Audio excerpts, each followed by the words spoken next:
Quoi manger pour agir sur les troubles de l'érection? Je vais t'expliquer comment commencer à adapter ton alimentation en 3 étapes.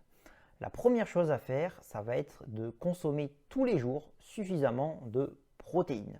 Pour savoir la quantité que tu dois consommer chaque jour, le strict minimum, c'est l'équivalent de ton poids de corps en grammes.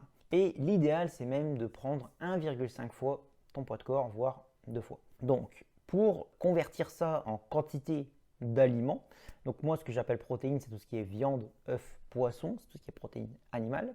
Ton poids de protéines que tu veux consommer chaque jour multiplié par 5, ça te donne la quantité en grammes de viande, œufs, poisson que tu dois consommer dans ta journée.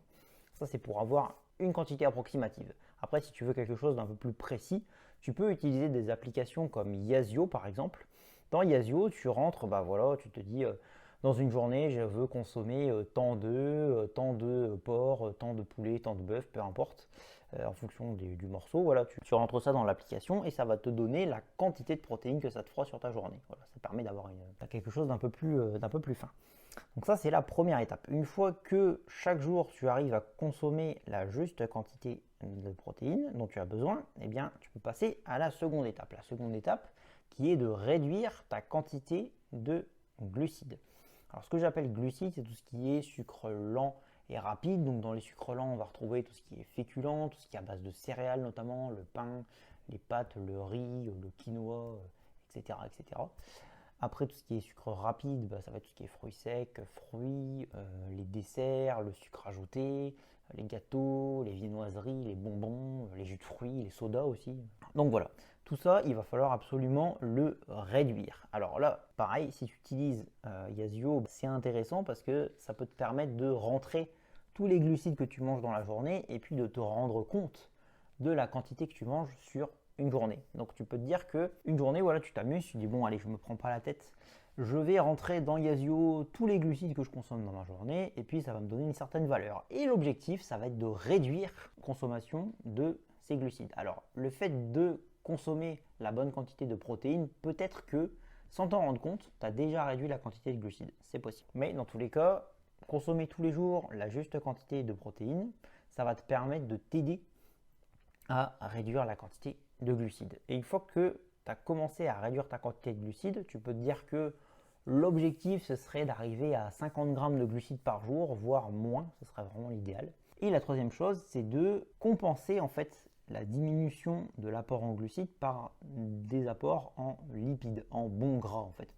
Donc dans ton assiette, pour compenser la réduction des glucides et puis pour avoir quand même toujours une assiette qui soit satisfaisante et puis qui te donne les calories dont tu as besoin, l'énergie dont tu as besoin, etc., tu peux rajouter des bons lipides. Donc ce que j'appelle bons lipides, ça va être tout ce qui est œufs, viande grasse, poisson gras, aussi tout ce qui est donc le beurre au lait cru, idéalement. Un petit peu de fromage au lait cru, ça peut aussi aider. Ensuite, tu peux prendre un petit peu de crème entière ou de mascarpone, voilà, si tu veux.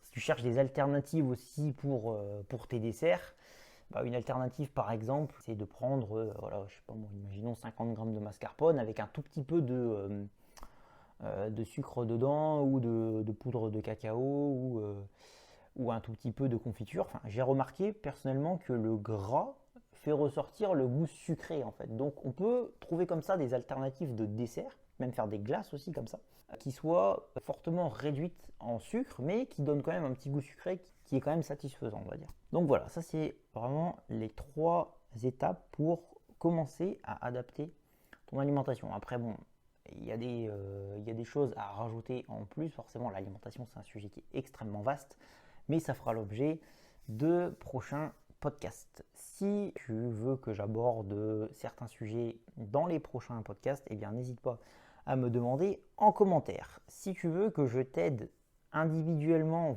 à adapter ton alimentation, tu peux me contacter soit par mail à l'adresse qui se trouve en description, ou alors via l'application Telegram, pareil, le lien est en description. L'avantage de Telegram, c'est qu'on peut échanger par écrit et on peut échanger aussi par messages vocaux. Ça peut être intéressant si si tu veux m'expliquer ta situation en détail et que tu n'as pas envie de taper du texte pendant 1 heure. On peut échanger en messages vocaux aussi, c'est quelque chose que j'ai l'habitude de faire. Donc d'ici le prochain podcast, Prends soin de toi et à la semaine prochaine.